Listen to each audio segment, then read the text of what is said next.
তুমি যদি তোমার হ্যামস্ট্রিং মাসেলসকে গ্রো করাতে চাও তাহলে জিমে ঘন্টার পর ঘন্টা লেগ কার্ল করা বন্ধ করো। তুমি তোমার লেগসের দিনকে অবশ্যই আরডিএল মানে রোমানিয়ান ডেডলিফট এক্সারসাইজটাকে অ্যাড করো, কারণ রোমানিয়ান ডেডলিফট এক্সারসাইজটা শুধুমাত্র নি ফ্লেকশন করে না, তার সাথে হিপ এক্সটেনশনও পারফর্ম করে। আর সবচেয়ে বড় কথা হলো আরডিএল হিপ হিঞ্চ মুভমেন্টে হয়, যার কারণে হ্যামস্ট্রিং এর মধ্যে ডিপ স্ট্রেচ এবং ভালো লেভেলের টেনশন ক্রিয়েট হয়। আর এই স্ট্রেচ আন্ডারলোড টেকনিক মাসেল গ্রোথের জন্য কিন্তু অনেক পাওয়ারফুল। আরডিএল এক্সারসাইজ মেন টার্গেট করে আমাদের হ্যামস্ট্রিং গ্রুপের প্রত্যেকটা মাসেলসকে, বাইসেপস ফেমোরিয়াস, সেমি টেন্ডোনাইজ এবং সেমি মেম্বারেন্সকে, এবং তার সাথে গ্লুটস, লোয়ার ব্যাক এবং কোরকে খুব ভালোভাবে সাপোর্ট দেয়। তাই আরডিএল কিন্তু শুধুমাত্র হ্যামস্ট্রিং এর এক্সারসাইজ না, এটা পুরো আমাদের হিউম্যান পস্টিরিয়ার চেনের এক্সারসাইজ। বাট আরডিএল করবার সময় অনেকে কিছু মিস্টেক্স করে। সবার প্রথম মিস্টেক্স হচ্ছে আরডিএল এ অনেকে স্কোয়াটস করে নিচে যায়, এটা কিন্তু সম্পূর্ণ ভুল। হিপ হিঞ্চ মুভমেন্ট আলাদা, স্কোয়াট মুভমেন্ট আলাদা। অনেকে বারবেল আরডিএল করবার সময় বারটাকে বডি থেকে অনেক দূরে রাখে, যেটা কিন্তু সম্পূর্ণ ভুল।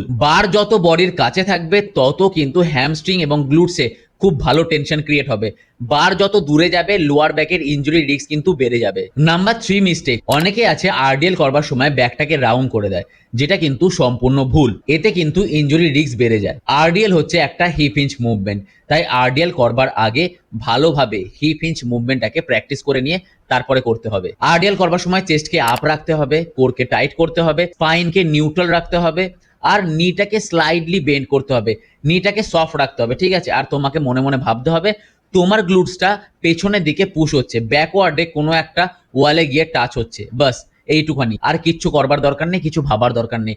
দেখবে খুব সুন্দরভাবে তুমি ইনজুরি ফ্রি আরডিএল পারফর্ম করতে পারছো। আর তুমি ডাম্বেল বা বারবেল যেটা দিয়েই আরডিএল করো না কেন, একদম নিচে নিয়ে যাবে না। দেখবে যেখানটাতে তোমার হ্যামস্ট্রিং স্ট্রেচ হচ্ছে বাস অতটুকুই নিয়ে যাবে, আবার রিটার্ন চলে আসবে। তুমি যদি বিগিনার্স হয়ে থাকো তাহলে আমি বলবো তুমি আগে ওয়ালে হিপ হিঞ্চ মুভমেন্টের ড্রিল প্র্যাকটিস করো, তারপরে তুমি আস্তে আস্তে কেটেল বেল আরডিএল করো, দেন তারপরে তুমি ডাম্বেল আরডিএল করো, এবং সবার লাস্টে গিয়ে তুমি বারবেল আরডিএল করো। আর যদি তুমি একদম প্রো লেভেল অ্যাডভান্স হয়ে থাকো তাহলে আমি বলবো তুমি সিঙ্গেল লেগ আরডিএল পারফর্ম করো, যেখানে তোমার স্ট্রেচটাও আরো বাড়বে আর আস্তে আস্তে স্টেবিলিটিটাও ইমপ্রুভ হবে। তাই হ্যামস্ট্রিং গ্রো করতে হলে শুধুমাত্র লেগ কার্ল করলে হবে না, তোমাকে অবশ্যই স্ট্রেচ এবং লোড দুটোই দিতে হবে। তাই নেক্সট টাইম থেকে লেগ ডেতে অবশ্যই আরডিএলটাকে অ্যাড করবে, এবং কেমন রেজাল্ট পাচ্ছ কমেন্ট বক্সে অবশ্যই আমায় জানাবে।